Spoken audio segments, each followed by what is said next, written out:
N'en doutons pas, l'identité nationale, que cela nous plaise ou non, sera un des thèmes majeurs dans les débats qui accompagneront les futures élections qui s'approchent dans notre pays en 2017. Hommes et femmes politiques, journalistes, spécialistes débattront, se disputeront autour de ce sujet.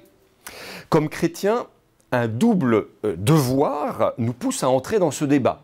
D'abord, parce que notre foi nous le réclame, le catéchisme de l'Église catholique nous le rappelle, l'amour de la patrie est un devoir de charité. C'est donc la charité même qui nous oblige à entrer dans ce débat, à réfléchir sur cette question centrale, qu'est-ce que la France? Qu'est-ce qu'être français?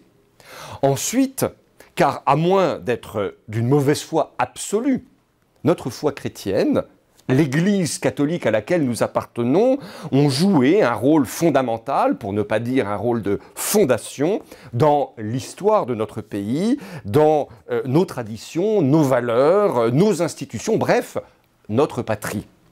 Et c'est une urgence pour nous de le rappeler, d'y participer au nom de notre foi, au nom de l'histoire si particulière de notre pays. Cette foi catholique nous évitera deux écueils.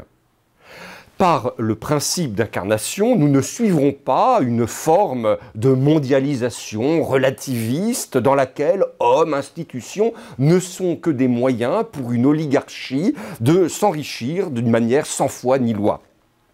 La vision transcendante de notre patrie ultime, c'est-à-dire le royaume des cieux, nous interdira de développer un nationalisme idolâtre de l'État et nous permettra de garder une hauteur de vue catholique, française, universaliste. Chers amis, pour reprendre le titre d'un de mes confrères dans un de ses livres récents, engagez-vous.